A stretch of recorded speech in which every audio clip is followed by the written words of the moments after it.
No one talked about this school out loud. It was not shown to tourists, not mentioned in the news, and not marked on any modern maps.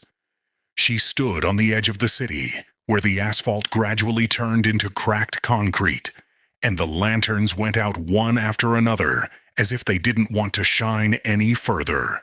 Old School Number 17, once an ordinary two-story building with peeling yellow paint, large windows, and a sports ground behind it.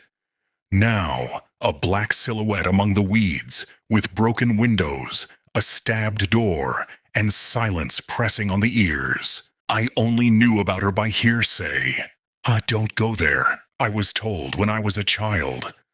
There's a roll call. No one has ever explained what that means. It's just a call, and always after that, the adults were silent. I didn't believe in fables. Even when I was 16, I wasn't afraid of abandoned places. On the contrary, they pulled me. I like to look at the remnants of someone else's life. Old desks, notebooks, formulas written in chalk. It was like looking into the past. I came home late that evening. I cut my way through the industrial zone and found myself in front of school number 17. It stood dark without any light, but I thought there was someone inside. Not movement, not a shadow. Sound. Quiet. Barely audible. As if someone was whispering. I stopped. Present. My heart skipped a beat. The voice was dry, old, hoarse, and he was heard from inside the school. I stood near the rusty fence for 5 minutes, convincing myself that it was the wind or someone from the homeless. But the voice sounded again. "Id absent." Then I understood. It was a roll call. School roll call. I don't know why I didn't leave right away. Why didn't you turn around and run? Maybe because of stupid curiosity.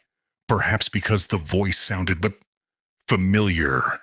I climbed over the fence. The school door was open. It was strange, because everyone knew that they had long been brewed with metal. But now they were hanging, barely holding on to the rusty loops. It was colder inside than outside. The smell is dust, moisture, old paint, and something else. Rotten. My lantern lit the corridor. The walls were scratched. Somewhere there were children's drawings. Somewhere, erased inscriptions with names. Voice again. "Ivanenko, present." I shuddered. That was the name of the guy who disappeared a few years ago. I remembered him. He lived in our neighborhood. "Are you kidding me?" I whispered. But the voice didn't answer. I walked down the corridor, slowly, as if I was afraid of scaring something invisible. The lantern trembled in his hand. A voice came from the second floor. I went up the stairs. There was a lesson schedule on the wall. The dates were old, more than 20 years. But the chalk looked fresh. The door to Class 2B was open. That's where the roll call came from. The classroom was almost empty. The desks stood straight, as if they had just been prepared for the lesson. On the board is the inscription. A roll call. Don't be late. A figure was sitting at the teacher's desk. I didn't see the face. Only a dark silhouette in an old jacket. He kept a magazine. Kovalenko is present. I took a step back. There were no children here. None. But the answer was quiet, hoarse. Here. It was from behind my back. I turned around abruptly. No one. Empty desks.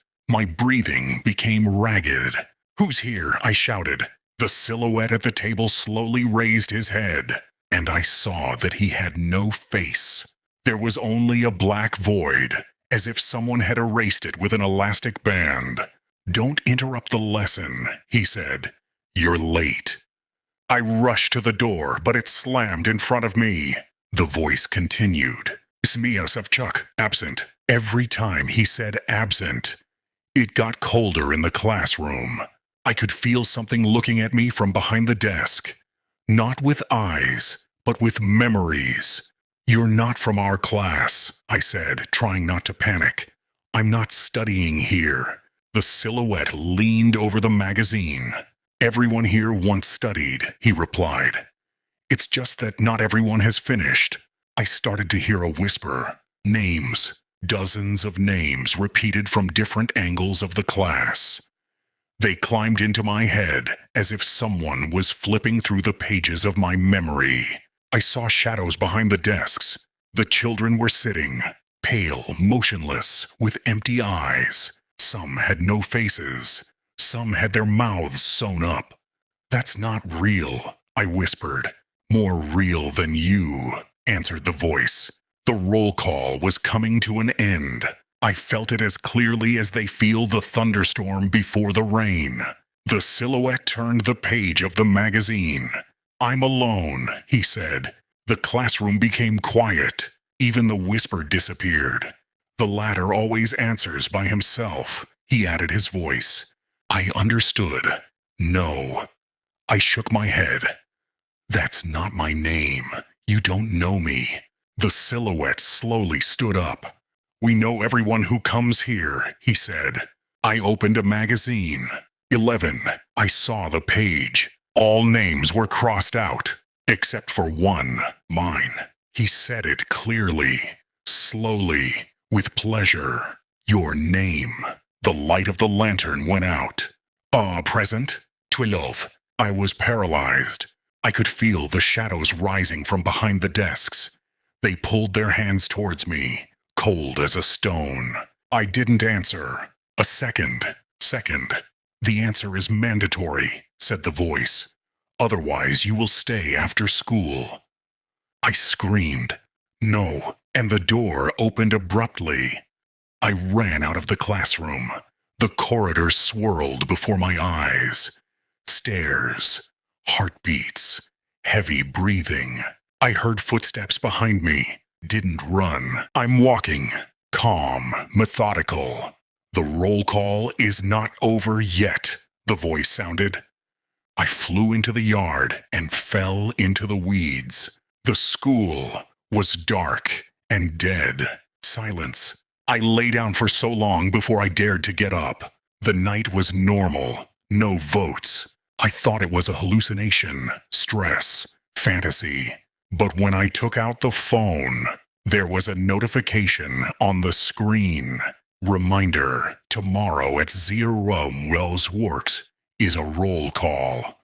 I haven't slept well since that day. Sometimes at night I hear someone whispering names, and it always sounds like the last. Because if I don't answer, next time I'll stay in class forever.